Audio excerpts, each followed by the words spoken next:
Shalom. Kita bersyukur buat anugerah Tuhan, buat kasih setia Tuhan yang luar biasa yang Tuhan berikan dalam kehidupan kita. Firman Tuhan pada kesempatan malam hari ini datang kepada saudara dan saya di dalam Ayub pasal yang ketiga, ayat yang ke-6. Malam itu biarlah dia dicekam oleh kegelapan, dan janganlah ia bersukaria pada hari-hari dalam setahun. Janganlah ia termasuk bilangan bulan-bulanan. Nah, saudara kekasih, firman Tuhan ini datang kepada kita di dalam Ayub pasal 3 ayat yang ke-6 ini, saudara. Ya, biarlah dia dicekam oleh kegelapan. Pasal yang ketiga ini, ya, kita melihat bahwa ada sesuatu yang ganjil. Ada sesuatu yang berbeda sekali.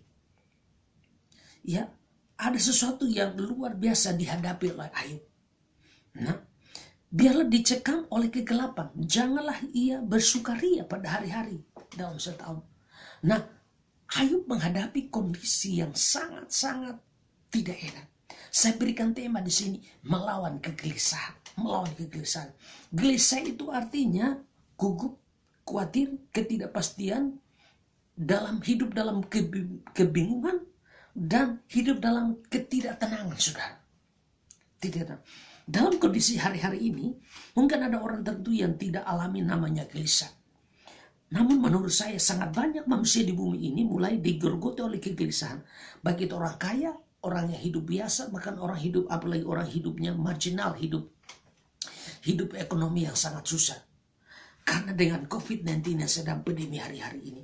Nah, kita belajar satu kebenaran yang luar biasa. Bagaimana kita bisa melawan kegelisahan. Kebenaran ini datang kepada kita di dalam Ayub. Kalau kita baca dalam Ayub pasal 1, pasal 2, pasal 3, dan seterusnya. Ya, firman Tuhan menuliskan sesuatu luar biasa. Ya, Ayub di dalam ayat ini biarlah dicekam oleh kegelapan. Ya. Janganlah ia bersukaria. Berarti kita melihat kebenaran ini datang kepada kita. Ayub benar-benar hidup dalam kegelisahan. Ayub benar-benar hidup dalam kebimbangan. Namun kita melihat kalau baca di Ayub pasal 1 pasal 2, Ayub adalah orang yang dipuji Tuhan. Dia hidup kudus, dia hidup benar, dia hidup tidak bercela.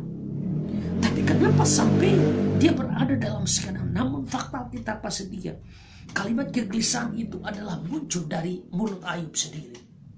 Dan dituliskan. Kita punya Alkitab yang luar biasa. Menuliskan kekurangan manusia. Ketidakmampuan manusia pun dituliskan. Alkitab tidak menuliskan seluruh orang Alkitab itu adalah orang-orang hebat semua. Tetapi ada orang-orang yang penuh dengan pergumulan, persoalan. Orang-orang yang jatuh. Orang-orang yang hebat namun dia hidup dari dalam kegalauan, kegelisahan. Contoh seperti Ayub.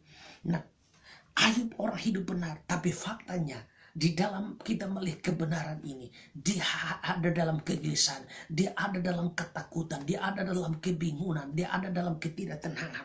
Nah, menjadi pertanyaan, kenapa orang yang seperti Ayub yang luar biasa, ya, dia menghadapi kegelisahan? Ya, mengapa orang sedemikian dalam kegelisahan? Jawabannya satu saja. Kenapa? Karena Ayub kehilangan banyak hal dalam hidupnya.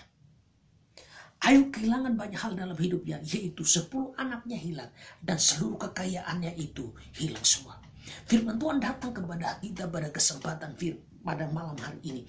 Orang yang hidup dalam kegelisahan, orang hidup dalam kebingungan, orang hidup dalam ketidakpastian, ketenangan, itu salah satu ciri utamanya. Dia hidup karena dia kehilangan banyak hal. Kehilangan banyak hal. Firman Tuhan datang kepada saudara saya pada saat ini yang jadi sesuatu yang luar biasa. Orang hidup dalam kegelisahan karena dia kehilangan. Ayub menghadapi kegelisahan, kebingungan, ketidakpastian karena dia kehilangan 10 anaknya, seluruh kekayaannya hilang. Pertanyaan, mengapa Tuhan izinkan orang menghadapi kehilangan? Karena Tuhan siapkan yang terbaik. Ketika engkau diizinkan menghadapi kehilangan banyak hal, karena Tuhan siapkan yang terbaik. Kenapa yang ketiga? Kenapa Tuhan izinkan yang orang kehilangan? Agar manusia itu tidak sombong.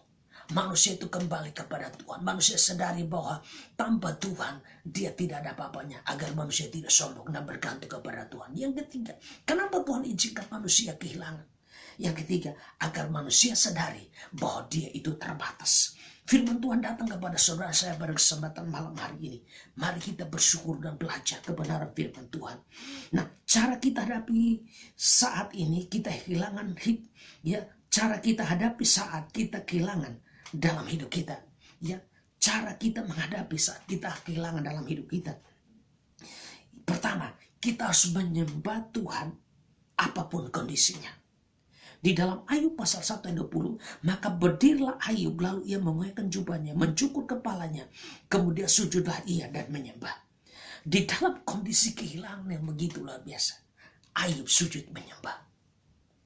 Ayub menyembah Tuhan. Biarlah dalam kondisi hari-hari ini, kita jangan salahkan siapa-siapa, tapi mari kita datang untuk menyembah Tuhan. Yang kedua, cara kita menghadapi kehilangan dalam hidup kita. Yang kedua, kita tetap memuji dan menyembah Tuhan.